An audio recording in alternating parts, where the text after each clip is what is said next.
ഇപ്പോൾ കുറച്ച് നാളുകളായി ചൊവ്വാഴ്ചകൾ പൊതുവേ ഹെക്റ്റിക്കാണ്. കാരണം എന്താണെന്ന് വെച്ചാൽ അന്ന് ചേട്ടൻ ഓഫീസിൽ പോകേണ്ട ദിവസമാണ്. എൻ്റെ ചെറിയ ആൾ അന്ന് ഫുൾ ടൈം എൻ്റെ തോളിലായിരിക്കും. ദച്ചുവിന് സ്കൂളുള്ള ദിവസമാണെങ്കിൽ പിന്നെ പറയും വേണ്ട. ദേവൻകുട്ടനെയും കൊണ്ട് വേണം ദച്ചുവിനെ വിളിക്കാൻ പോവാൻ. പൊതുവേ എൻ്റെ ഒരു കാര്യങ്ങളും നടക്കാത്തൊരു ദിവസമാണ് ചൊവ്വാഴ്ചയെങ്കിലും ഈ കഴിഞ്ഞ ചൊവ്വാഴ്ച അതിൽ നിന്ന് കുറച്ച് വ്യത്യസ്തമാണ്.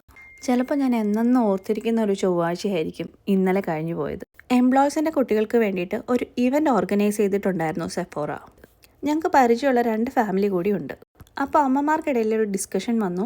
എന്തായാലും 3 കുട്ടികൾ സേഫായിട്ട് ഓഫീസിലല്ലേ, അമ്മമാരും കൂടെ പോയി സിറ്റിയൊക്കെ ഒന്ന് കറങ്ങി തിരിച്ചൊരുമിച്ച് വരാമെന്നുള്ള പ്ലാൻ ഇട്ടു. പ്ലാൻ കൊണ്ടുവന്നത് നീനുവാണ്. കാരണം ആ സ്ഥലങ്ങളെപ്പറ്റി അറിയാവുന്നത് നീനുവിനാണ്. മുമ്പ് നീനു അവിടെ പഠിക്കാൻ പോയിട്ടുണ്ട്.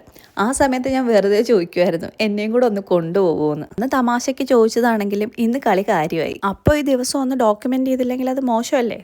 രാവിലെ തന്നെ ബാറ്റിൽ കയറി ഞങ്ങൾ യാത്ര തുടങ്ങി. സാൻ ഫ്രാൻസിസ്കോ സിറ്റിയാണ് ഞങ്ങളുടെ ലക്ഷ്യം. ഇതെൻ്റെ ആദ്യത്തെ എക്സ്പീരിയൻസ് ആയിരുന്നു. ഞങ്ങൾ ചെന്നിറങ്ങിയത് അവിടുത്തെ അണ്ടർഗ്രൗണ്ട് സ്റ്റേഷനിലാണ്. ആ സ്റ്റേഷൻ്റെ പേര് എംബാർക്കഡെറോ എന്നാണ്.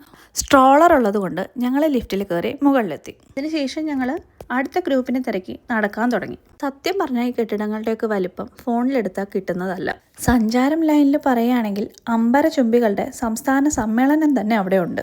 ഞങ്ങൾ എന്നിട്ട് ടാറ്റയൊക്കെ പറഞ്ഞ് 2 ഗ്രൂപ്പായി 2 വഴിക്ക് പിരിഞ്ഞു. അതിനുശേഷം എങ്ങനെ ഓടി നടന്ന് ഫോട്ടോ എടുക്കണം എന്നുള്ള കൺഫ്യൂഷനിലായി ഞങ്ങൾ. പ്രത്യേകിച്ച് ഞാൻ എനിക്കൊരു സഹായം ആയിക്കോട്ടെ എന്ന് വിചാരിച്ച് ദേവൻകുട്ടൻ്റെ സ്ട്രോളർ നീനു ഏറ്റെടുത്തു. 2 കുഞ്ഞു കുട്ടികളെയും വെച്ചിട്ട് ഒരു ദിവസം ആ സിറ്റിയിൽ എങ്ങനെ സ്പെൻഡ് ചെയ്തു എന്ന് ഈ ഒരു വീഡിയോ കൊണ്ട് തീർക്കാൻ പറ്റില്ല. അതുകൊണ്ട് ബാക്കി കഥ ഞാൻ പിന്നെ പറയാം.